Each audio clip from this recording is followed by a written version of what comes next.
ইসলামের ইতিহাসে এমন কিছু ভবিষ্যদ্বাণী রয়েছে যা যুগে যুগে মুমিনদের হৃদয়ে আশা, প্রস্তুতি ও আত্মত্যাগের অনুপ্রেরণা জুগিয়েছে।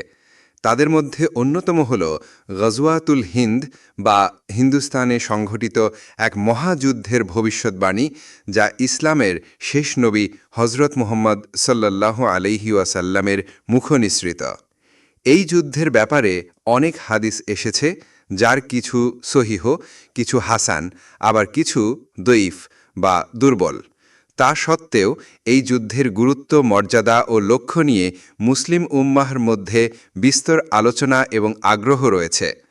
তবে প্রশ্ন হল, গাজওয়াতুল হিন্দ আদৌ সত্য নাকি এটি একটি অতিরঞ্জিত কল্পনা? এই যুদ্ধ কি ইতোমধ্যে ঘটে গেছে নাকি অদূর ভবিষ্যতে ঘটবে?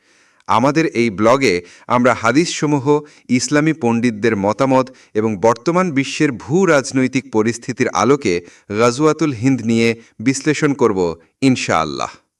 রাসূলুল্লাহ সাল্লাল্লাহু আলাইহি ওয়াসাল্লামের প্রতিশ্রুত গাজওয়াতুল হিন্দ কি অতি সন্নিকটে? আজ আমরা গাজওয়াতুল হিন্দ বা হিন্দুস্থানের মহাযুদ্ধ নিয়ে কিছুটা আলোকপাত করব ইনশাআল্লাহ। এটা এমনই এক মর্যাদাপূর্ণ জিহাদ যে ব্যাপারে হাদিসে সুস্পষ্ট ফজিলত ও দিক নির্দেশনা রয়েছে।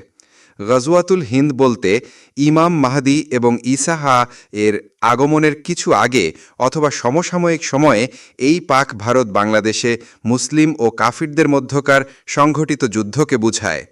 গাজওয়া অর্থ যুদ্ধ, আর হিন্দ বলতে এই উপমহাদেশ তথা ভারত, পাক, বাংলাদেশ সহ শ্রীলঙ্কা, নেপাল ও ভুটানকে বুঝায়। আমরা প্রথমত এ সংক্রান্ত কয়েকটি প্রামাণ্য হাদিস উল্লেখ করব। এরপর এর প্রেক্ষাপট, সময় ও অবস্থান নির্ণয় সম্পর্কে কিছু আলোচনা করব ইনশাআল্লাহ। রাসূলুল্লাহ সাল্লাল্লাহু আলাইহি ওয়াসাল্লাম আমাদেরকে হিন্দুস্থানের যুদ্ধের আশ্বাস দিয়েছেন। আমি তা পেলে তাতে আমার জানমাল উৎসর্গ করব। আর যদি আমি নিহত হই তবে মর্যাদাবান শহীদ বলে গণ্য হব। আর যদি ফিরে আসি তাহলে আমি হব আবু হুরায়রা আজাদ বা জাহান্নাম হতে মুক্ত। রাসূলুল্লাহ মুহাম্মদ রাসূলুল্লাহ সাল্লাল্লাহু আলাইহি ওয়াসাল্লাম হিন্দুস্থানের যুদ্ধের আলোচনা প্রসঙ্গে বলেছেন যে অবশ্যই তোমাদের একটি দল হিন্দুস্থানে যুদ্ধ করবে। আল্লাহ তাদের বিজয় দান করবেন। তারা হিন্দুস্থানের রাজাদের শিকল দিয়ে বেঁধে টেনে আনবেন। আল্লাহ তাআলা সেই মুজাহিদদের সকলকে ক্ষমা করে দেবেন।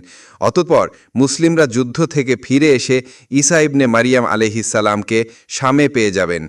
আবু হুরায়রা রাদিয়াল্লাহু তাআলা আনহু বলেন, আমি যদি গাজওয়াতুল হিন্দের সময় বেঁচে থাকি তাহলে আমার সমস্ত সহায় সম্পত্তি বিক্রি করে দেব এবং সেই যুদ্ধে শরিক হব।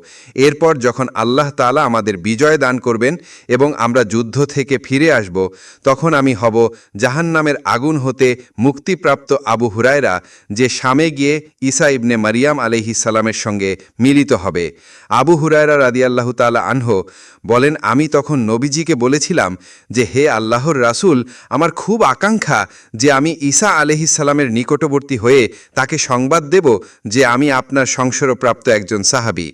এতে রাসূলুল্লাহ সাল্লাল্লাহু আলাইহি ওয়াসাল্লাম মুচকি মুচকি হাসতে লাগলেন এবং বললেন, সেই যুদ্ধ তো অনেক দেরি, অনেক দেরি। হজরত সাওবান রাদিয়াল্লাহু তাআলা আনহু সূত্রে রাসূলুল্লাহ সাল্লাল্লাহু আলাইহি ওয়াসাল্লাম থেকে বর্ণিত, তিনি বলেছেন, আমার উম্মতের মধ্য হতে দুটি দলকে আল্লাহ তাআলা জাহান্নাম থেকে নিরাপত্তা দিয়েছেন। একটি দল যারা হিন্দুস্থানের যুদ্ধে শরিক হবে, আর দ্বিতীয় আরেকটি দল যারা ঈসা ইবনে মারিয়াম আলাইহিস সালাম এর সঙ্গে মিলে যুদ্ধ করবে। হজরত আবু হুরায়রা রাদিয়াল্লাহু তাআলা আনহু থেকে বর্ণিত, তিনি বলেন, আমার সত্যবাদী বন্ধু রাসূলুল্লাহ সাল্লাল্লাহু আলাইহি ওয়াসাল্লাম আমাকে বর্ণনা করতে বলেছেন যে এই উম্মতের মধ্যে সিন্ধু ও হিন্দুস্থানের দিকে একটি যুদ্ধাভিযান পরিচালিত হবে। আবু হুরায়রা রাদিয়াল্লাহু তাআলা আনহু বলেন, আমি যদি সে যুদ্ধ পাই, অতঃপর যুদ্ধ করতে করতে শহীদ হয়ে যাই, তাহলে আমি মহা সৌভাগ্যবান হব। আর যদি গাজী হয়ে ফিরে আসি তাহলে আমি হব মুক্তিপ্রাপ্ত আবু হুরায়রা। আল্লাহ আমাকে জাহান্নামের আগুন থেকে মুক্তি দান করেছেন। হজরত আবু হুরায়রা রাদিয়াল্লাহু তাআলা আনহু বলেন, আল্লাহ ও তার রাসূল সাল্লাল্লাহু আলাইহি ওয়াসাল্লাম আমাদেরকে হিন্দুস্তানের যুদ্ধ সম্পর্কে প্রতিশ্রুতি দিয়েছেন। আমি যদি সেই যুদ্ধ পাই তাহলে সেখানে আমি আমার জান মাল সবকিছু ব্যয় করব। এতে যদি শাহাদাত বরণ করি তাহলে আমি সর্বশ্রেষ্ঠ শহীদের ন্যায় হব, আর যদি গাজী হয়ে ফিরে আসি তাহলে আমি মুক্তিপ্রাপ্ত আবু হুরায়রা হব। আল্লাহ আমাকে জাহান্নামের আগুন থেকে মুক্তি দান করেছেন। অবশেষে হাদিসের ভাষ্যানুসারে আরও এসেছে যে হিন্দুস্তানের রাষ্ট্রপ্রধানদের শিকল দিয়ে বেঁধে বন্দি করে নিয়ে আসা হবে। হজরত কাব রাহমাতুল্লাহ থেকে বর্ণিত, তিনি বলেন, জেরুজালেমের একজন বাদশাহ হিন্দুস্তানের দিকে একটি সৈন্যদল পাঠাবেন। সৈন্যদল হিন্দুস্তানের ভূমি জয় করে তা পদনত করবে, এর অর্থ ভাণ্ডার দখল করবে। তারপর বাদশাহ এসব ধনদৌলত বাইতুল মোকাদ্দাসে সাজিয়ে রাখবেন। সৈন্যদলটি হিন্দুস্তানের রাজাদের শিকল দিয়ে বেঁধে বন্দি করে তার নিকট উপস্থিত করবে। প্রাচ্য পাশ্চাত্যের সকল এলাকায় তার বিজয় অর্জন হবে। দাজ্জালের আবির্ভাব পর্যন্ত তারা হিন্দুস্তানেই অবস্থান করবেন। এবং আরও একটি হাদিস থেকে আমরা মর্যাদার সম্পর্কে জেনেছি, যার কথা শেষ লাইনে বলা হয়েছে। উপরিউক্ত হাদিসগুলোর কিছু সহিহ, কিছু হাসান, আবার কিছু দঈফ বা দুর্বল। গাজওয়াতুল হিন্দের হাদিসগুলোর সারমর্ম কী? এ মর্মে বর্ণিত হাদিসগুলো থেকে আমরা যে বিষয়গুলো জানতে পারি তা হল, এটা আল্লাহ ও তার রাসূল কর্তৃক প্রতিশ্রুত একটি যুদ্ধের ভবিষ্যৎবাণী, যা শেষ জামানায় ঘটবে। যুদ্ধটি হবে হিন্দুস্তানে, যা পাক, ভারত, বাংলাদেশ সহ শ্রীলঙ্কা, নেপাল ও ভুটানকে বুঝায়। যুদ্ধটি হবে হিন্দুস্তানের মুশরিক তথা মূর্তি পূজারী হিন্দুদের সাথে। এই যুদ্ধে সর্বাত্মকভাবে নিজের জানমাল সবকিছু ব্যয় করে অংশগ্রহণ করা উচিত, যেমনটি আবু হুরায়রা রাদিয়াল্লাহু তাআলা আনহু বলেছেন। এমনকি তিনি এই যুদ্ধ শেষ জামানায় হবে জেনেও তাতে শরিক হয়ে ঈসা এর সাথে সাক্ষাতের আকাঙ্ক্ষা পোষণ করেছিলেন। এই যুদ্ধে মুসলিমদের বিজয় অর্জন হবে এবং মূর্তি পূজারী রাষ্ট্রপ্রধানদের হাতে পায়ে শিকল পরিয়ে বন্দি করে নিয়ে আসা হবে। গাজওয়াতুল হিন্দে অংশগ্রহণকারী মুজাহিদদেরকে ঈসা এর সাথে অংশগ্রহণকারী মুজাহিদদের সাথে তুলনা করা হয়েছে এবং উভয় দলের একই মর্যাদার কথা বর্ণনা করা হয়েছে। এই যুদ্ধে অংশগ্রহণকারী মুজাহিদদেরকে আল্লাহ তাআলা ক্ষমা করে দেওয়ার ঘোষণা করেছেন। এই যুদ্ধে অংশগ্রহণকারী মুজাহিদদেরকে আল্লাহ তাআলা জাহান্নাম থেকে মুক্ত ঘোষণা করেছেন। এই যুদ্ধের শহীদগণ হবেন শ্রেষ্ঠ শহীদদের অন্তর্গত। এই যুদ্ধ রাসূল মুহাম্মদ সাল্লাল্লাহু আলাইহি ওয়াসাল্লামের যুগের অনেক পরে দাজ্জালের আবির্ভাবের পূর্বে শেষ জামানায় সংঘটিত হবে। এই যুদ্ধ জেরুজালেম থেকে ইমাম মাহাদির নেতৃত্বে পরিচালিত হবে। এই যুদ্ধে অংশগ্রহণকারী মুজাহিদদের মধ্য হতে যারা গাজী হয়ে ফিরবেন, তারা ঈসা এর সাথে দাজ্জালের বিরুদ্ধে যুদ্ধ করবেন।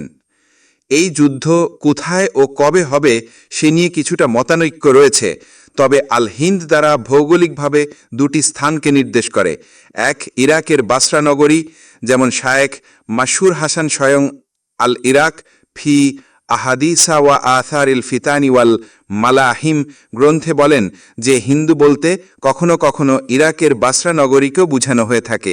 2, ভারত উপমহাদেশ, যা ভারত, পাকিস্তান, বাংলাদেশ, নেপাল ও ভুটান নিয়ে গঠিত।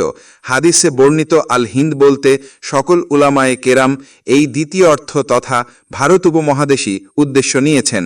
তাই গাজওয়াতুল হিন্দ আমাদের এই ভূখণ্ডেই সংঘটিত হবে এবং হাদিসের ভাষ্যানুসারে এর প্রতিপক্ষ দলটি হবে হিন্দুরা।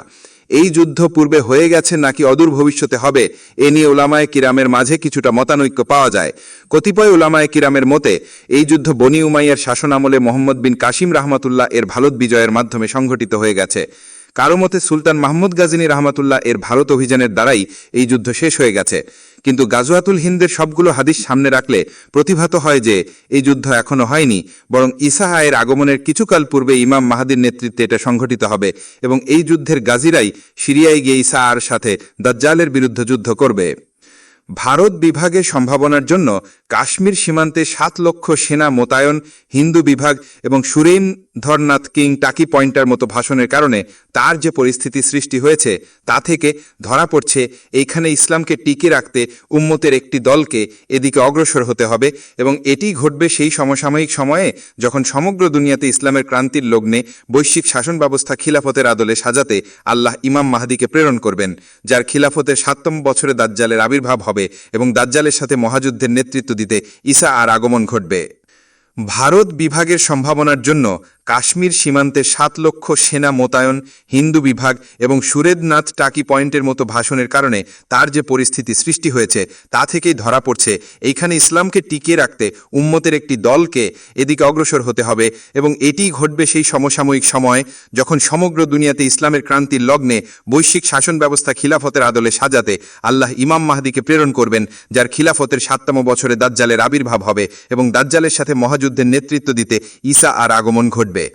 গাজওয়াতুল হিন্দে অবশ্যই পাক ভারত বাংলাদেশের মুসলিম নামঝরি মুনাফিকরা আলাদা হয়ে যাবে, তারা হয়তো কাফিরদের পক্ষে যোগ দিবে অথবা পালিয়ে বেড়াবে। এই ভয়ঙ্কর রক্তক্ষয়ী যুদ্ধে মুসলিমরা জয়ী হবে এবং তারা ফিলিস্তিনের বাইতুল মোকাদ্দাসে গিয়ে ঈসা আর সাথে মিলিত হবে। গাজওয়াতুল হিন্দের প্রকৃত সময় এবং অবস্থা একমাত্র আল্লাহ তাআলাই জানেন। আমরা কেবল হাদিসের আলোকে এবং বর্তমান প্রেক্ষাপট অনুযায়ী ঘটনা সম্পর্কে নিজেদেরকে সচেতন এবং প্রস্তুত করতে পারি।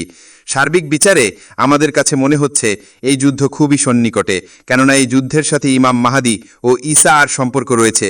বর্তমান বিশ্ব পরিস্থিতি সম্পর্কে ওয়াকিফাল যারা, তারা ভালো করেই জানেন যে বর্তমানের তাগুতি শক্তিগুলো আসন্ন মহাযুদ্ধের জন্য কি পরিমাণ প্রস্তুতি গ্রহণ করছে, অথচ আমরা মুসলিমরাই একমাত্র জাতি যারা কিনা এখনও এই সম্পর্কে গাফিল ও চরম উদাসীন।